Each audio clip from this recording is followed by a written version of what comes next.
অভিজ্ঞতার 10 নম্বর। এই একটি প্রশ্নেই এখন তোলপাড় চাকরি প্রার্থীদের মন। আদালতে আইনজীবীর পরস্পর বিরোধী উত্তর, এসএসসি চেয়ারম্যানের ভিন্ন বক্তব্য। আসলে সত্যিটা কি? নিয়োগ প্রক্রিয়ার ভাগ্য কোন দিকে মোড় নেবে? এসএসসির এসএলএসটি নিয়োগ প্রক্রিয়ায় অভিজ্ঞতার জন্য বরাদ্দ 10 নম্বর কখন যোগ করা হবে তা নিয়ে তৈরি হয়েছে বড়সড় বিভ্রান্তি। এই নম্বর কি ইন্টারভিউয়ের আগে যোগ হবে নাকি পরে? এই গুরুত্বপূর্ণ প্রশ্নের মীমাংসার জন্য কলকাতা হাইকোর্টে একটি মামলার শুনানি হয়েছে, যেখানে এসএসসির আইনজীবীর উত্তরে পরিস্থিতি আরও জটিল হয়েছে। 29 অক্টোবর কলকাতা হাইকোর্টের বিচারপতি সৌগত ভট্টাচার্য মহাশয়ের বেঞ্চে এই মামলার শুনানি হয়, যা চাকরি প্রার্থীদের মনে নতুন করে প্রশ্ন তুলেছে। শুনানিতে কি ঘটল? শুনানির শুরুতে মামলাকারীদের পক্ষ থেকে জানানো হয় যে তারা শুধুমাত্র এই বিষয়ে আদালতের কাছে স্পষ্টতা চান। তাদের মূল প্রশ্ন ছিল অভিজ্ঞতার জন্য বরাদ্দ 10 নম্বর ঠিক কখন যোগ করা হবে। আবেদনকারীদের আইনজীবীর দাবি, কলকাতা হাইকোর্ট বা সুপ্রিম কোর্ট কোনো আদালতই এখনও পর্যন্ত এই বিষয়টি চূড়ান্তভাবে নির্ধারণ করেনি। এর জবাবে স্কুল সার্ভিস কমিশনের আইনজীবী কল্যাণ বন্দ্যোপাধ্যায় জানান যে এই বিষয়টি ডিভিশন বেঞ্চ এবং সুপ্রিম কোর্ট দ্বারা ইতিমধ্যে স্পষ্ট করে দেওয়া হয়েছে। কিন্তু মামলাকারীদের আইনজীবী পাল্টা যুক্তি দেন যে তাদের মূল প্রশ্ন নম্বর দেওয়া নিয়ে নয়, বরং নম্বরটি কখন সময় দেওয়া হবে তা নিয়ে, যা কোনো আদালতই স্থির করেনি। মামলাকারীদের আইনজীবী 3রা নভেম্বরের আগে মামলাটির নিষ্পত্তির জন্য আবেদন করেন, কারণ তাদের মতে ওই দিন নিয়োগ প্রক্রিয়ার ফলাফল প্রকাশিত হতে পারে।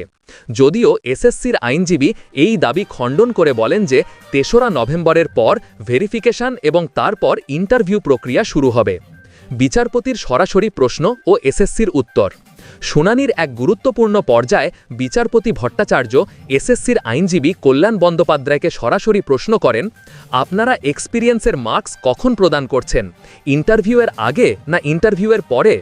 এই প্রশ্নে সরাসরি উত্তর এড়িয়ে গিয়ে কল্যাণ বন্দ্যোপাধ্যায় প্রথমে বলেন যে এই বিষয়ে তার আরও স্পষ্টতার প্রয়োজন।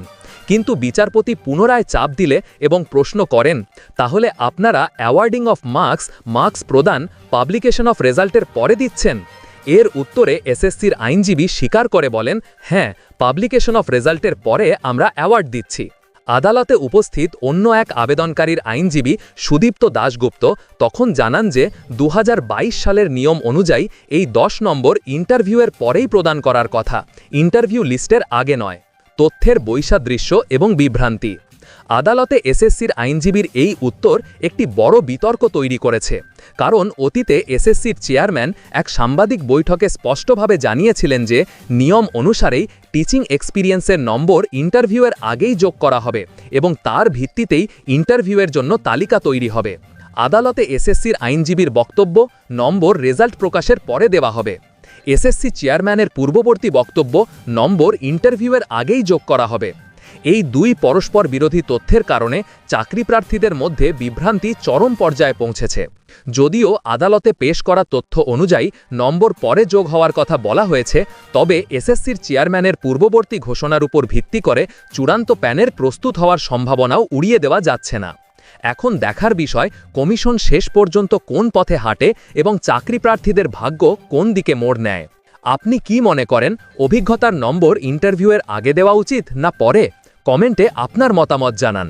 ভিডিওটি লাইক করুন, শেয়ার করুন আর এমন আরও গুরুত্বপূর্ণ আপডেট পেতে সাবস্ক্রাইব করুন।